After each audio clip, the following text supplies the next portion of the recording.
Evangelho de Mateus, capítulo 5, versículo 13, diz assim: Vós sois o sal da terra. Se o sal for insípido, com que há de salgar? Para nada mais presta, senão para ser lançado fora e ser pisado pelos homens. Vós sois a luz do mundo. Não se pode esconder a cidade edificada sobre um monte. Irmãos, Jesus nos chamou para sermos o sal da terra. E o que isso significa? E por que isso é tão importante? A Bíblia explica. Se nós olharmos o versículo aqui, Jesus falou para quem? Para os seus discípulos. E se você entregou sua vida a Cristo, você é um discípulo de Jesus, e ele fala para nós também, sermos o sal e a luz deste mundo. Por isso que nós somos chamados pela Bíblia, sal e luz.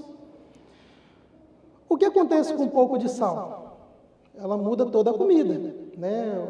Eu já falei que uma vez eu comi uma comida sem sal, foi difícil, né? E aí uma vez eu vi a André preparando uma sopa, uma pitada de sal ali, deu um sabor extraordinário na comida. Irmãos, eu e você somos chamados para dar sabor a esse mundo que nós vivemos.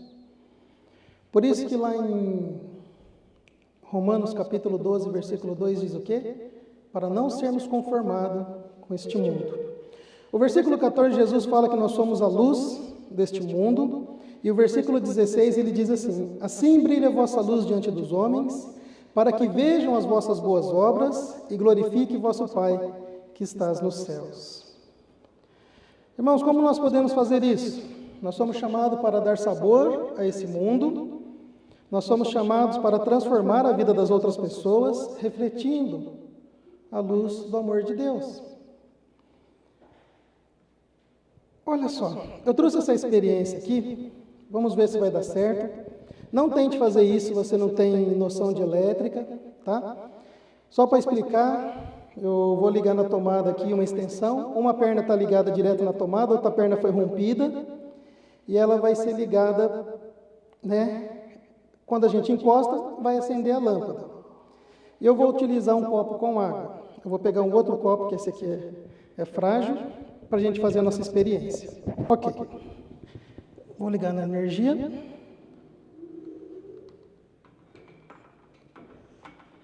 Jesus nos chamou para ser a luz e o sal da terra. Essa lâmpada é diferente da incandescente, então um pouquinho de energia, ela fica querendo acender, e quando a gente encosta um fio no outro, ela acende por completo. Irmãos, vamos imaginar que esse copo com água é o mundo que nós vivemos. E um cristão, sem fazer a diferença nesse mundo, vai ficar apagado. Então Jesus nos chamou e ele disse que nós somos o quê? O sal. Então a gente consegue transformar o mundo, dando sabor ao mundo à nossa volta.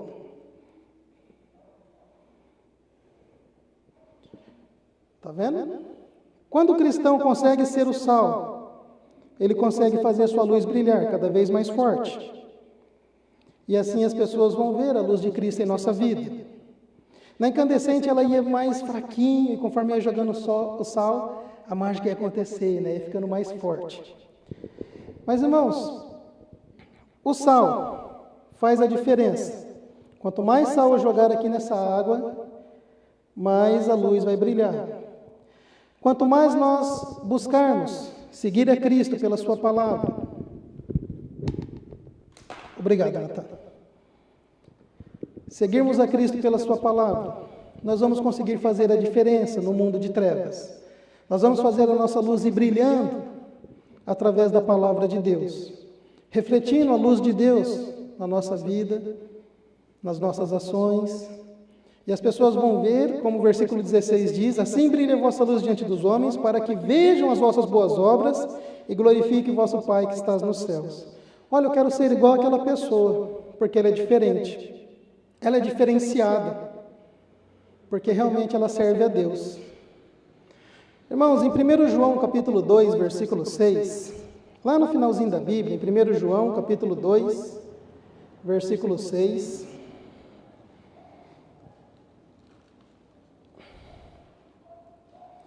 Jesus espera que eu e você, tudo que nós falarmos, tudo que nós fazermos, seja uma bênção.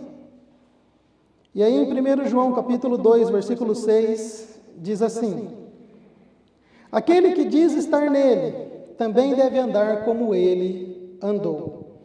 Se estamos em Cristo, nós devemos agir como Cristo. Tem um livro, que a Lara está dando estudo aí com os adolescentes, em seus passos, o que faria Jesus? Irmãos, se nós perguntássemos, em meu lugar, o que faria Jesus nessa situação? Nós vamos ver que nós precisamos aprender a perdoar, a amar, a respeitar, a contribuir financeiramente, fisicamente, espiritualmente. Nós vamos conseguir fazer a diferença.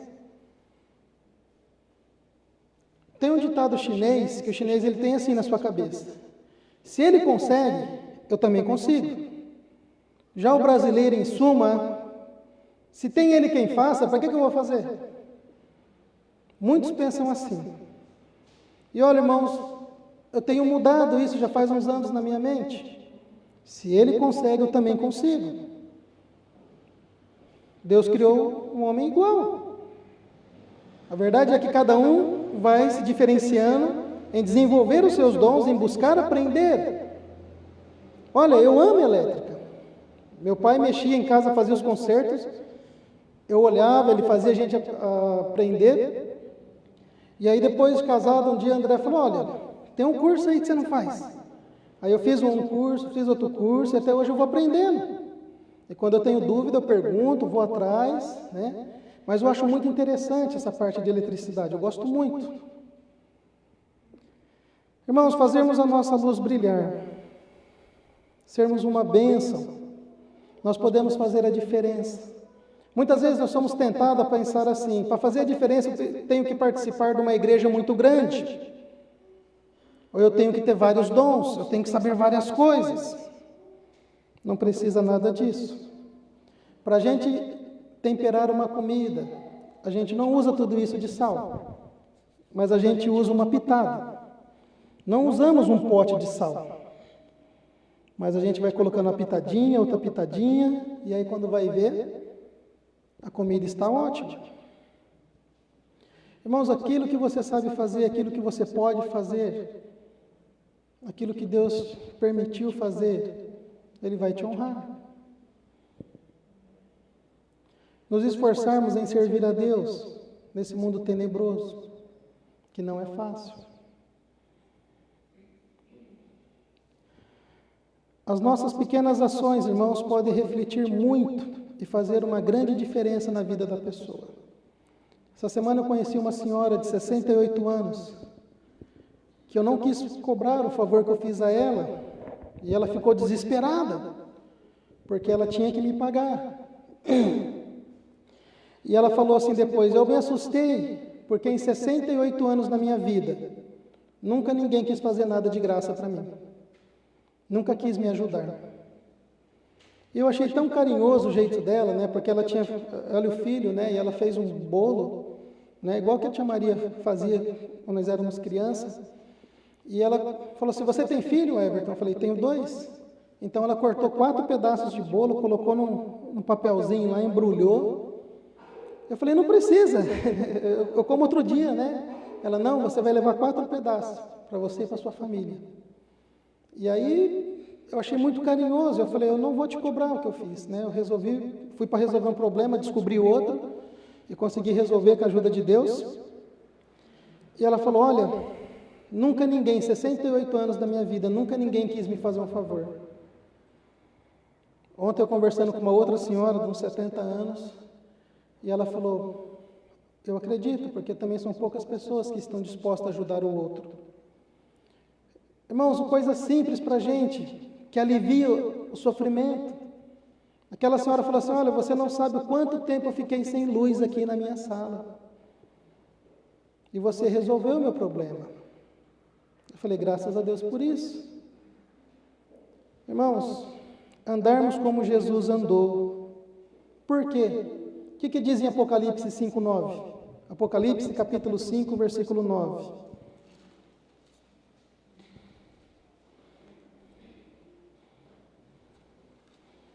Apocalipse capítulo 5, versículo 9.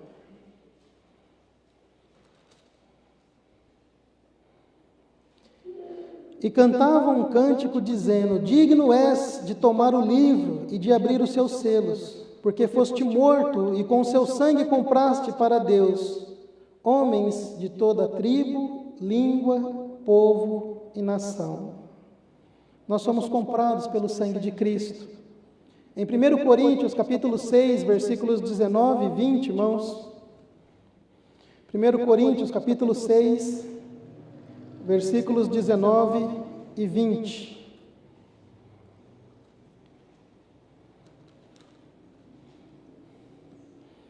Ou não sabeis que o vosso corpo é o templo do Espírito Santo, que habita em vós proveniente de Deus e que não sois de vós mesmos, porque fostes comprado por bom preço? Glorificai, pois, a Deus no vosso corpo e no vosso espírito, os quais pertencem a Deus. Nós somos comprados pelo sangue de Jesus. Então Jesus não diz assim, você será, você tem que buscar ser. Ele diz, vós sois o sal da terra. Vós sois a luz do mundo. E olha, irmãos, como estamos refletindo essa luz? Como estamos servindo ao Senhor? Em seu lugar, em meu lugar, o que faria Jesus? Será que Jesus ajudaria aquele irmão que está precisando ou fecharia os olhos e ignoraria? Será que Jesus reagiria do jeito que eu estou reagindo com meus pais, com meu irmão, no meu trabalho, ou só na igreja? Porque na igreja é fácil a gente ser santo. Mas e fora da igreja, ou quando acaba o culto? Será que a gente consegue fazer a diferença? A pessoa olhar e falar, essa pessoa realmente é diferenciada. Numa fila. Irmãos, como nós estamos dando sabor? Hoje nós temos o sal diferente da época de Jesus. Hoje o nosso sal tem mais química, é mais preparado, dura mais. Eu nunca vi sal estragar, mas estraga. O capítulo 5, aí, versículo 13 de Mateus, ele diz o que na parte B? Mateus capítulo 5, versículo 13.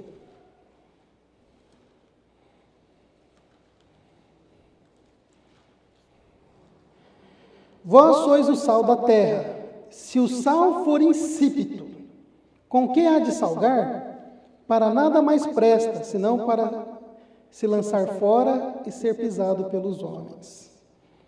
Irmão, na época de Jesus, eles tiravam sal lá da região do Mar Morto, de outros lugares, e se não tivesse um cuidado, o sal estragava logo, e não servia mais para nada, jogava fora porque não prestava mais. Sem sabor, o sal não presta, não presta. E olha, irmãos, naquela época Jesus estava falando dos fariseus, né? Tinha uma aparência de sal, as pessoas viam os fariseus passando, nossa, olha as franjas, olha a roupa desse doutor da lei. Eles tinham conhecimento, mas na prática, nada. Jesus nos deixou um aviso aqui nesse versículo. Se o sal perder o seu sabor, já não tem utilidade nenhuma. Irmãos, não adianta falarmos que somos cristãos, que amamos a Cristo, se não fizermos a diferença. Se não darmos o sabor diferente do mundo, se não fazer a luz de Cristo brilhar em nossa vida, se não refletirmos a luz de Deus que habita em nós diante desse mundo. Como eu fiz a experiência no começo, os 2 fios ali na água, a lâmpada não acende. E conforme a gente começa a fazer as mudanças, né, começa a colocar sal ali naquela água, vai fechando o contato e a luz vai brilhando. A gente não vai mudar da noite para o dia, mas um passo a passo, até o último dia da nossa vida, nós precisamos mudar para glorificar a Deus. E não sermos como o mundo, não sermos como o mundo. Quem crê em Jesus precisa ter uma vida diferente. Hoje em dia, muitas igrejas estão sendo destruídas pelos próprios cristãos. Ah, não vai na igreja não, vamos fazer outra coisa. Ah não, hoje eu não vou na igreja não. Olha, irmãos, essa pandemia é muito triste, porque muitos não vão na igreja. Ah, por causa do Covid. Mercado não tem Covid, trabalho não tem Covid, né? Festa não tem Covid, mas a igreja eu pego Covid, então eu não vou na igreja. Ah, é mais fácil a live é boa, alcança pessoas de longe. Mas muitas pessoas falam, eu não vou na igreja não para me assistir a live. Aí enquanto a live está rolando, poucos são que estão lendo a Bíblia sentados. A gente começa a fazer o quê? Ah, vou fazer comida, eu vou mexer numa ferramenta, eu vou fazer outra coisa. Estou ouvindo. Aí na hora que o pastor fala a mim, já acabou? Nem puxa, né? Uma vez uma camarada falou, eu não vou na igreja porque eu estou assistindo a live. Eu falei, legal. Aí eu acabei o culto mais cedo que aqui, porque aqui vocês começam às 7h30, eu acabo às 7 horas lá, começa às 7 horas. O camarada estava assistindo futebol. Falei, para que mentir, né? Para que mentir? Ele está enganando a ele mesmo, entendeu? Ele não está aprendendo a palavra de Deus. Então, irmãos, nós precisamos ver a quem estamos servindo, o que estamos fazendo. É claro, realmente tem pessoas que têm problema de saúde, tem pessoas que são grupo de risco, fica em casa, assiste às lives, né? Mas quem pode estar na igreja, venha assistir, venha ouvir, venha aprender, venha ajudar, venha participar. Todo dia, não é só nos dias bons, mas nos dias de dificuldades também. Em Romanos capítulo 12, versículos 1 e 2... O que Jesus espera de cada um de nós como cristãos? Não sermos iguais ao mundo. Irmãos, de uns anos para cá, a gente pode ver que o certo virou errado e o errado está certo. E se você não apoia, você não muda sua mente ali conforme o mundo, você está errado. E olha, irmãos, eu peguei um nojo da Rede Globo, tremendo. Ontem eu estava numa casa e estava ligada na Rede Globo, e não é minha casa, então não posso desligar a TV. Aí eu vi os comerciais, que vai tudo contra a palavra de Deus, entrando nas famílias, nas casas. É devastador. É devastador. O estrago que tem feito nas famílias. Lojas de tradições, incentivando os costumes errados. Cada um faz o que quer da sua vida. Nós vamos ver o que Deus fala sobre isso. Mas não é normal. Não é normal. Eu conheço pessoas de tudo quanto é tipo. E eu digo, olha, a gente não precisa brigar, não tem nada contra você. Eu digo que você precisa receber Jesus como Salvador e mudar de vida. Mas eu dizer que eu acho bonito, que eu concordo, eu vou estar mentindo para você. Eu respeito a sua decisão, eu respeito o jeito que você quer viver da sua vida, mas eu não concordo. Cada um vai dar sua conta para Deus. Mas eu digo que, enquanto a vida, há esperança de você mudar e entregar sua vida a Cristo. Irmãos, em Romanos 12:1 diz assim, rogo-vos, pois, irmãos, pelas misericórdias de Deus, que apresenteis o vosso corpo em sacrifício vivo, santo e agradável a Deus, que é o vosso culto racional. Deus não quer que você se corte, Deus não quer que você se mutile, Deus não quer que você sofra, mas Ele quer usar o seu corpo, a sua vida, a sua mão, para fazer um desenho, para ajudar aqui na igreja, para tocar. Deus te deu capacidade. Se o Nicolas toca violão, por que eu não posso tocar violão também? É só eu buscar aprender, eu não sei.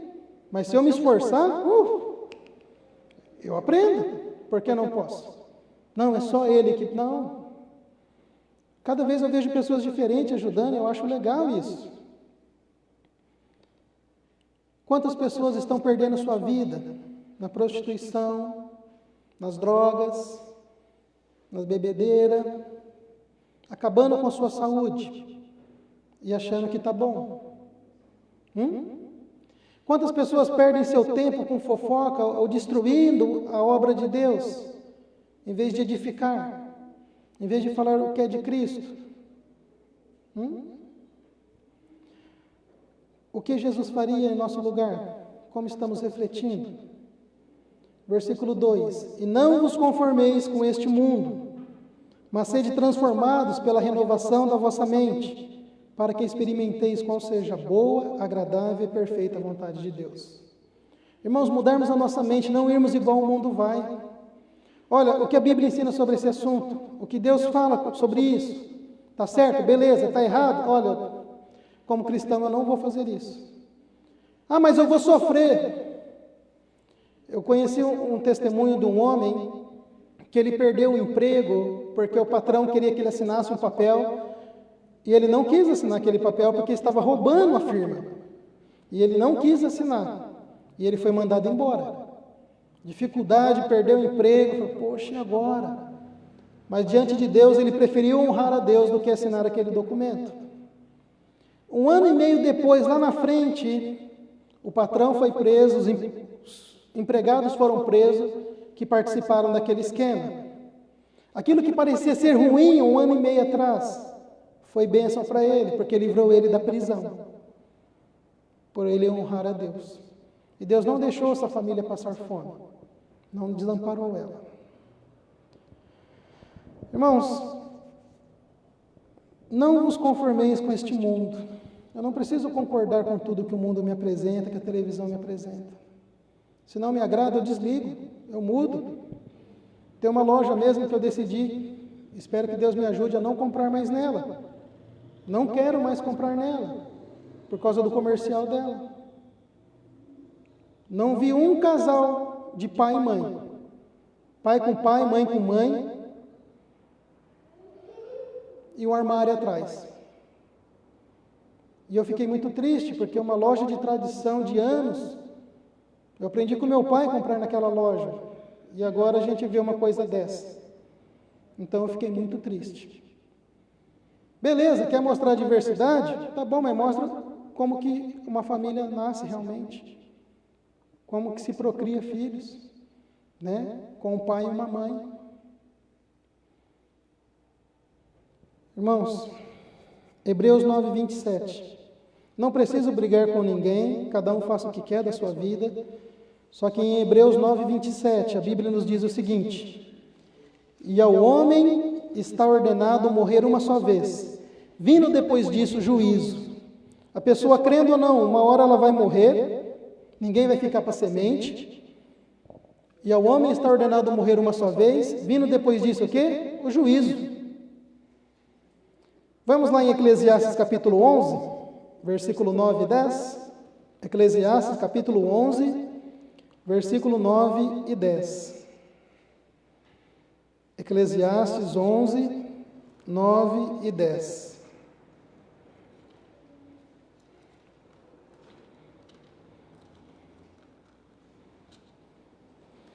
Irmãos, Romanos ensina isso também, né? A nossa guerra não é contra as pessoas, contra as opções das pessoas. Eu não sou obrigado a aceitar, também a pessoa não é obrigada a concordar com tudo comigo, correto? Só que eu sei o que é certo e o que é errado. E eu preciso buscar o caminho certo e não o errado. Mais importa agradar a Deus do que aos homens. Não é isso que o pastor está ensinando no livro de Atos, no capítulo 5? Então, irmãos, aqui em Eclesiastes capítulo 11, versículo 9, diz assim: Alegra-te, jovem, na tua mocidade, recreia o teu coração nos dias da tua mocidade, e anda pelos caminhos do teu coração, e pela vista dos teus olhos. Alta tradução, eu estou que nem o pastor Gilberto. Ontem eu vi a Bíblia dele lá em Júlio Mesquita, falei, vou pegar para levar para ele. Ficou a minha e a dele lá em Júlio Mesquita, para sábado que vem.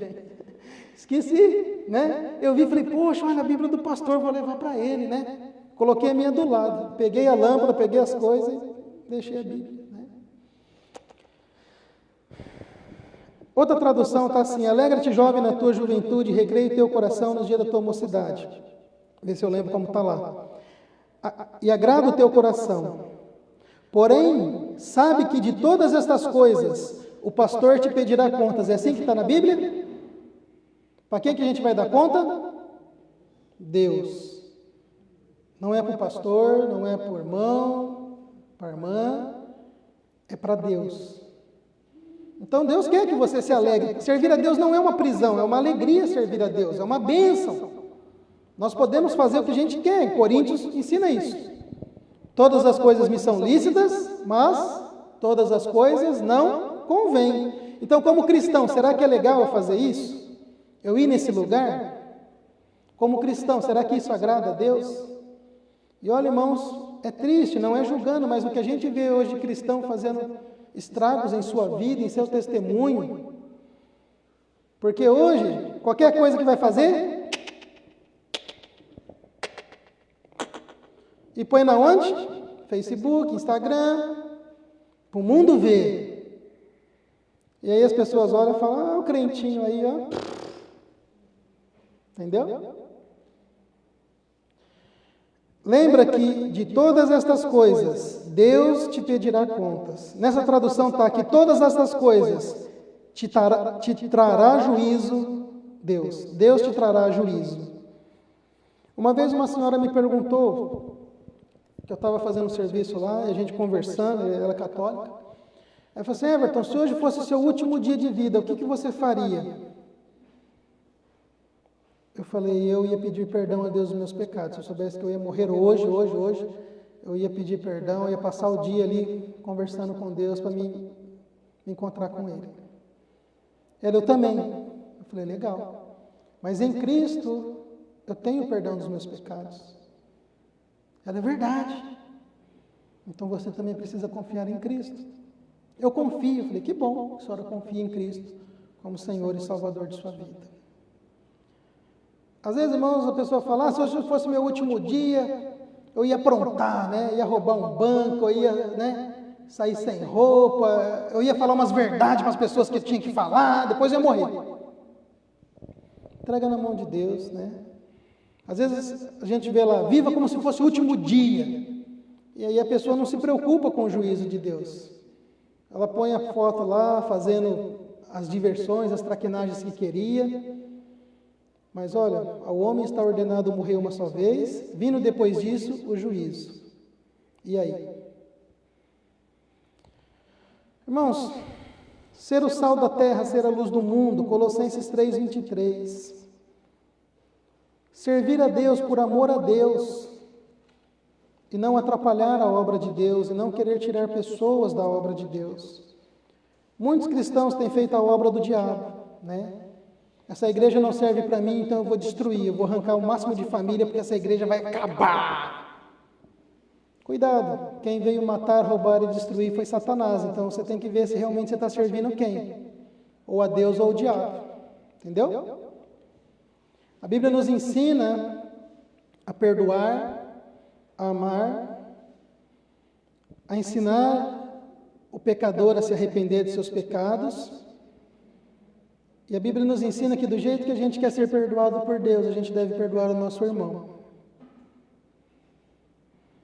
Colossenses 3:23. Tudo quanto fizerdes, fazei de todo o coração, como ao Senhor, e não aos homens. A senhorinha de 68 anos perguntou assim, Everton, faz quanto tempo que você mexe com eletricidade? Você trabalha disso?